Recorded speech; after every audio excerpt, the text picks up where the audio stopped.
Hi friends, it's Lauren Taylor. Thank you for joining me in my craft room today. It's the 6th of the month, which means it's time for some new Spellbinders kits. I have the clear stamp and die of the month. It is a beautiful autumn floral and pumpkin stamp set with wonderful sentiments. And I also have the Better Press of the month, which is this beautiful sunflower corner plate and a thankful sentiment. Now I am using the Better Press of the month in another video. I'll put that in the top corner here and I will link it at the end of my video so you can watch that after. It's for the hop, um, not sponsored by Spellbinders, but it is a Spellbinders creators YouTube hop. So you'll get to see lots of people using all of the different products that are released or the kits that were announced today and released for order so you can get some inspiration when you receive your kits. But for this video, I'm going to be using the clear stamp and die of the month. So I've trimmed down some watercolor cardstock and I'm going to be doing some embossing with my stamps because I'm going to be watercoloring. And my favorite way to watercolor is to emboss my images. So I have lines that create kind of wells in my image to watercolor, and it just helps me stay in the lines so much better than if I were to just stamp and color. So I'm using my anti-static powder to cover my watercolor cardstock, and I'm going to stamp my images in VersaFine Clear Pinecone ink, and then use a clear embossing powder to emboss those images. And I'm going to do this twice. I do stamp my images twice to make sure I have a nice clean impression, even though I'm using my Misty and my Stampendable. Because it's on textured cardstock, sometimes there's just areas that don't stamp very well. And I love my VersaFine Clairs. I can usually get a good stamp just in one stamp, but again, the texture here just sometimes makes it a little difficult. Once I have both of those stamped out, because I'm going to create two different types of color scheme cards for today's video, and I wanted to color both images in with the two different color schemes so I can see, narrow down what I really want to do for the final cards of this video. So I went ahead and put that clear embossing powder all over the images, and I'm using my heat gun to melt that embossing powder down.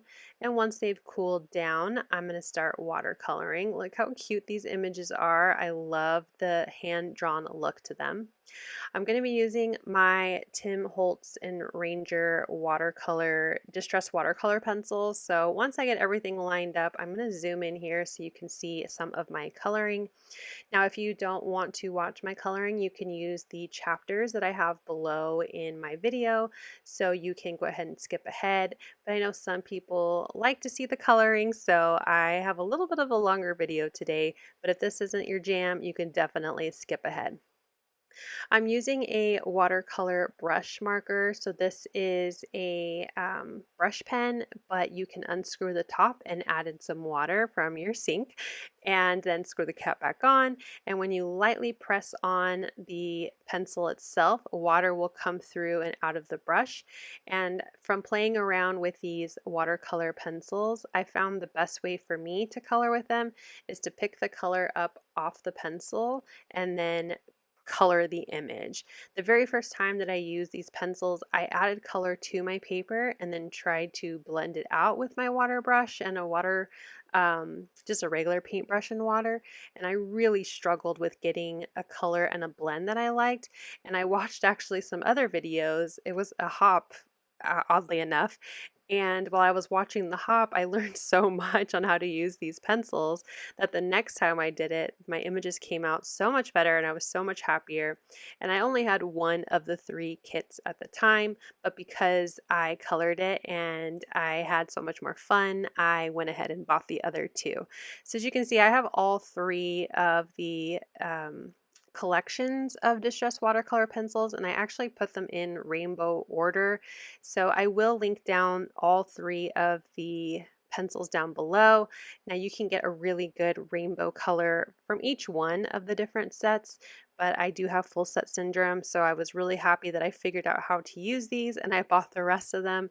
And I like having them in kind of color order. It just helps me pick things out faster. So I do apologize, I don't have the exact sets that I use to color these images in. I just picked whatever colors I thought would look nice. And for this first one, I'm doing all warm tones. So I've got green, yellow, red, oranges, browns, and I am using different shades of all the different colors, trying to really create a warm palette, a typical fall, what you would imagine fall leaves and pumpkins to look like. And I really love how it turned out. I'm going to go ahead and slow down my camera or my recording here so you can see how pretty these images looked with the brown ink that's embossed and these warm tone colors. Now, for the other one, I wanted to go a little non-traditional. Now, I will start out with green leaves again. I really like this green for the leaves. And I'm going to bring in some cooler tones. I thought it'd be kind of fun to do some non-traditional colors for a Thanksgiving autumn themed card. I've been enjoying using non-traditional colors for Halloween cards, and I thought let's just carry that over into Thanksgiving as well. So I'm going to be coloring my pumpkin a white pumpkin instead of orange because I still wanted my pumpkin to look, I guess, natural, and there are some really pretty white pumpkins out there. So I'm using a gray watercolor and I'm creating my shadow. So kind of more towards the bottom of my pumpkin, the very top on the back side. And then I'm going to bring out the white, which I believe is picket fence. I know that color. And I'm going to blend that gray out with the white. So it's just, there's some shadow there. There's still some color, but it does look like a really cute little white pumpkin. And some of the other colors I'm going to bring out are purples and blues and teals, and I'm just going to make a really fun, just randomly colored, cool colored card. I think that's the fun and creativity of crafting and getting stamps like this is that you can color them to be uniquely their own, however you want to color them. I think these images would look so pretty with more of a messy watercolor style because it is a very hand-drawn look. So going out of the lines a little bit, I think would look really pretty. I've also been thinking about grabbing my Zig water brush, which tend to be a little bit more of a brighter saturated color than these types of watercolors, and this technique of picking up the ink with the water brush. Alcohol markers are going to look so beautiful. I mean, it's going to be so pretty. I can't wait to hop along. Like I said, I created the Better Press video today as well for the hop, but I'm excited to see how everyone else will color if they got this stamp set this month, to see how everyone else, is going to color and use these images. So I'm finishing up coloring here and I'm going to bring in both of them so you can see how they look compared to each other. Here's my cool colored one next to my warm one, and you can see they look exactly the same but yet so different because of the color schemes. I'm going to grab my Misty and put my stamps away, and I'm going to actually stamp all of my sentiments now. So I cut out these larger panels so I still had plenty of room to stamp my sentiments. So I'm going to get them all kind of laid out onto this cardstock, and then I'm going to emboss these as well, but I'm going to bring out clear embossing and a couple different colors for the embossing powder. So for my warm tones, I have a Ranger Copper super fine embossing powder. I just thought that that would match really well with the warm tones of my coloring for that card. And then for the cooler card, I'm going to use Chrome from Ink on 3. This is a silver embossing powder, again an ultra fine, so it gets those sentiments, coverage really well. And then I use my heat gun to melt that powder down as well. So once those have cooled down, we can do our die cutting. So I'm going to put my stamps away and then get my dies ready to go around all of my images and sentiments. I absolutely love that about these Spellbinders kits when you get a die that coordinates with the sentiments. Now, because I do get a sample set as being part of the team to create some samples with these products, I accidentally got two of the same die. So I am missing the Happy Fall die, and I have two of the, I think it's like thanks for everything you do.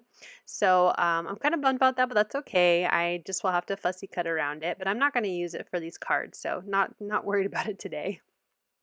So I went ahead and did the images on one panel and the sentiments on the other panel, and then I switched it and die cut the rest of my images and sentiments out. Like I said, I'm just going to trim this happy fall sentiment out, and I'm going to save it with my stamp set for a future card. And then when it comes to that, I'll just fussy cut around it, no problem. So now I'm going to kind of decide what I want my layouts to be and what sentiments I want to match with my images. And once I kind of have it figured out how I like it, I decide I'm going to do one that's more from the cool colors and one that is the warm colors. And I went with the cool colors of the kind of bouquet of fall leaves and flowers. And then for the warm, I went with the pumpkin. Now to create some interest on my card, I'm going to do a little bit of dry embossing. So this is a very large embossing folder. It's called the Scattered Fall embossing folder, and I believe it was a former kit, yes, of the month embossing folder, and I did get it during one of Spellbinder's sales, so I love when they have a good sale, and I like stocking up on embossing folders for my Spellbinders cards because I think it's such a great way to add a little bit of fun and texture that's kind of subtle, you know. So this cuts out nicely out of 8.5 by 11. I think I could just cut it right in half, but I'm going to trim down this piece of fern cardstock, also from Spellbinder, so that way it will fit my arch dies on there. So I am just trimming that down to fit perfectly for die cutting. I am going to add a little bit of water to my cardstock so that way when I run it through my die cut machine and the embossing folder, it doesn't create any tears. The water just kind of makes it a little easier for the paper to bend in the embossing folder. And look how pretty this pattern is. I think it's going to match so well with the designs on my stamps. I'm going to die cut it out in just a moment. I'm also warming up my Glimmer hot foil system, so it was beeping at me and I knew I needed to get my foil ready. So I'm going to cut the some silver foil, and I'm using the panel called the Geometric Diamond Background, and I have the coordinating layered geometric diamond stencils. So I cut one out of silver to match the silver embossed sentiments, and I'm doing one out of copper for the copper. So just using my Spellbinders mat. I do have the little blades and everything, but when I was organizing some of my craft stuff, I found this fabric cutter, and now I'm using that to quickly just cut foil, especially when my Glimmer Hot Foil machine is ready for me. So I ran that real quick with my silver, and then while it was warming back up again for the copper, I cut my arches out, and then here is my final foiled background. I did overfoil a little bit on the edges, but I'm not worried about it because I'm going to cut them down. So I'm just going to not, use my sand eraser. They're fine as is.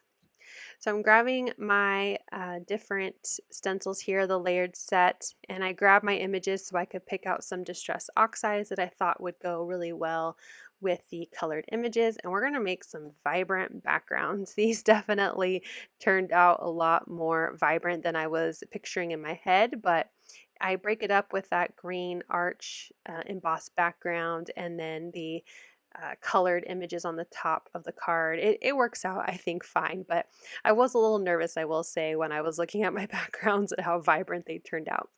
But I'm using a grip mat to keep my paper in place, and normally my stencil would also fit on this 6x6 grip mat, but the stencils just barely covered my background, so I'm going to use a little bit of my tape to just keep the stencil in place. And now to save you from watching all of my stenciling, I'm just going to jump through the colors here. So for the first card, my combination is going to start with green, and for the greens I grabbed Bundled Sage, and then I also have Villainous Potion for the purple. I'm going to jump into Faded Jeans for a darker blue, and then Mermaid Lagoon for the more teal blue to match with the colors that I used for my bundled leaves here. And like I said, it turned out a lot more vibrant than I was intending, but I think it turns out really cool. And then for the second card, I'm using Bundled Sage again. And then I'm going to grab warmer tones for the rest of the colors. So I'm starting off with Rusty Hinge, and then I have Crackling Campfire, and finally dried marigold as my colors for this background. Here you can see how pretty that turned out. Again, it was a little bit brighter than I was picturing in my head. I probably should have used the darker colors on the diamonds and the lighter colors on the larger parts of the stencil, but I really like how they all turn out in the end. So after I cleaned up my desk and I trimmed down my backgrounds to be slightly smaller than an A2, I'm going to get my card bases ready. What I do is I take an 8.5 by 11 sheet of some cover stock cardstock from Nina, and I score it at 5.5 along the 11-inch line, and then I cut it at 4.25 along the 8.5-inch side, and then I go ahead and fold them in half. I really prefer top folding A2 cards. They're my favorite, so that's usually what I make. And once I have my two card bases ready, I use a bone folder to help reinforce those score lines and get a nice fold. I'm going to grab my tape runner and we're going to attach our backgrounds to the card bases. So I'm just using some tape runner. This is from scrapbook.com. And once I cover the back, I go ahead and glue that to the center of my card bases. And once I get this blue one down, I'm going to just repeat that same process for my red and orange background. Now I wanted to add some dimension to these cards. So for the arch backgrounds that I have here, these embossed images, I'm going to grab my foam adhesive and cover the backs of that because it's such a large background. I'm going to grab my 2-inch foam adhesive from scrapbook.com, and I'm just going to trim it down using my non-stick scissors to make it fit onto the back of my arch. And then using my grid mat on my glass board, I'm going to center my arch. So I'm using a slightly smaller one for the orange background because I didn't need as big of an arch. My image is smaller. As you can see, it fits very nicely across that 4.25 width. I'm going to pop this up as well. These cards are going to have a lot of dimension, but I don't want to add foam where it's going to go past the green edges. So I'm just grabbing a pencil, I'm centering it on my card and just putting little lines where I don't need to go past with my foam adhesive. I know technically it's backwards right now, but if I center it, it won't matter. It should be even on both sides. And I'm applying that to the bottom of the arch, trying to get it centered in between the edges of the card. And I didn't want it all the way to the bottom because there is kind of a big gap on the top for the sentiment. And then I'll repeat the same process for the other card. This is using a slightly larger arch die cut because my image is a little bigger. So again, adding that foam adhesive to the back, using the grid mat to get my card centered, and then I place my embossed arch on the background. And again, I'm going to pop up the floral and leaf bouquet as well with some foam adhesive, and I'm going to put that more towards the top center of my arch. My sentiment will go on the bottom. Now before I add my sentiments, I wanted to add a little bit of splatter, so I'm grabbing my Starry Colors gold watercolor set, metallic, and I'm going to use more of the red gold for my red card, and I'm going to use the white gold for my silver and blue and cool color cards. Once that watercolor has dried a bit, I'm going to go ahead and add my sentiments, and I'm going to keep them on the same level as my images. So I added some foam strips behind my sentiments, and I'm gluing those to my card. And my sentiment kind of overlaps a teeny tiny bit with the bouquet, so I'm pulling out that bouquet to sit on top of the sentiment. It doesn't overlap the word at all, but it just gives it some fun dimension. And then I'm going to add my other sentiment into that top opening, kind of centering it between the image and the top of the arch. Here is a final look at my two cards. Again, this is using the September 2023 Spellbinders Clear Stamp and Die of the Month kits. I hope you enjoy this inspiration. Make sure you check out my other video using the Better Press plates and hop along with us so you can see lots of inspiration using these new kits this month. Thank you so much for watching. I hope you'll click like, and if you're new here, I hope you'll subscribe and come back. As always, you can find everything I use down below in the description box. Thank you and have a wonderful day. Bye!